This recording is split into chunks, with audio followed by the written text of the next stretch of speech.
आशीष और रोहित के घर आपस में मिले हुए थे। रविवार के दिन दोनों बड़े सवेरे उठते ही बगीचे में आ पहुंचे। तो आज कौन सा खेल खेले? रोहित ने पूछा। वह 6 वर्ष का था, पहली कक्षा में पढ़ता था। कैरम से तो मन भर गया, क्यों न हम आज से क्रिकेट खेलें? आशीष ने कहा। वह भी रोहित के साथ पढ़ता था, मगर उसके लिए तो ढेर सारे साथियों की ज़रूरत होगी और तुम्हारे सिवा कोई है ही नहीं, रोहित बोला। वे कुछ देर तक सोचते रहे। फिर आशीष ने कहा, चलो गप्पे खेलते हैं। गप्पे? भला यह कैसा खेल होता है? रोहित को भी कुछ समझ में नहीं आया। देखो मैं बनाता हूँ, आशीष ने कहा। हम एक से बढ़कर एक मज़ेदार गप्पे हाँकेंगे, ऐसी गप्पे जो कहीं से भी सच ना हो। बड़ा मज़ा आता है इस खेल में। चलो मैं आज ही शुरू करता हूँ। यह जो सामने अशोक का पेड़ है ना, रात में बगीचे के तालाब की मछलियाँ इस पर लटक कर झूला झूल रही थी।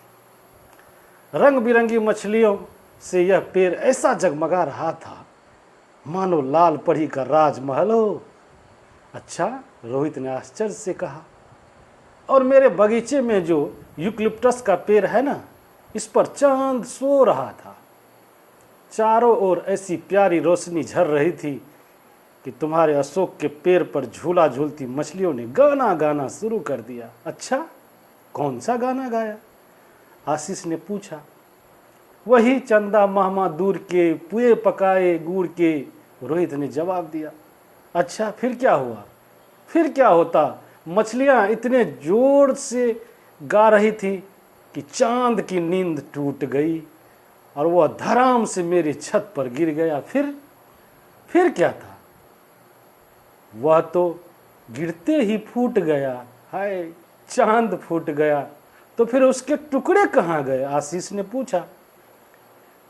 वे तो सब सुबह सुबह सूरज ने आकर जोड़े और उन पर काले रंग का मरहम लगा दिया। विश्वास ना हो तो रात में देख लेना, चांद पर काले धब्बे जरूर दिखाई देंगे। अच्छा ठीक है, मैं रात में देखने की कोशिश करूंगा, आशीष ने कहा। वह एक नई गप सोच रहा था। हाँ, याद आया, आशीष बोला। पिछले साल जब तुम्हारे पापा का ट्रांसफ़र यहाँ नहीं हुआ था तो एक दिन खूब जोरों की इतनी बारिश हुई कि पानी के बूंदों के बजाय रस्से की तरह गिर रहा था। पहले तो मैं उसमें नहाया, फिर पानी का रस्सा पकड़कर ऊपर चढ़ गया। पता है वहाँ क्या था? क्या था? रोहित ने आश्चर्य से पूछा। वहाँ धूप खिली हुई थी। धूप में नन्हे नन्हे घर थे, इंद्रधनुष के बने हुए।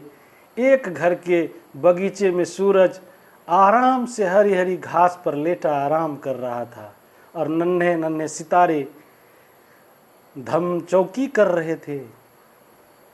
सितारे भी कभी धमचौकी मचा सकते हैं? रानी दीदी ने टोक दिया। न जाने वो कब और रोहित के पास आ खड़ी हुई और उनकी बातें सुन रही थी। अरे दीदी, हमें कोई सच बात थोड़ी कह रहे हैं, रोहित ने सफाई दी। अच्छा, तो तुम झूठ बोल रहे हो, रानी ने धमकाया। नहीं दीदी, हम तो गप्पे खेल रहे हैं और हम खुशी के लिए खेल रहे हैं, किसी का नुकसान नहीं कर रहे, आशीष ने कहा।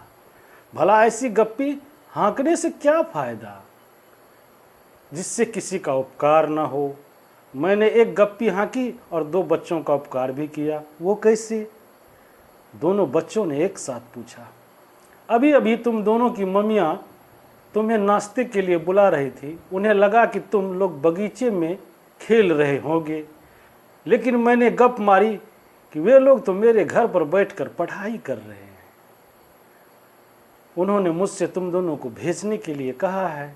यह सुनते ही आशीष और रोहित गप्पे भूल कर अपने अपने घर भागे।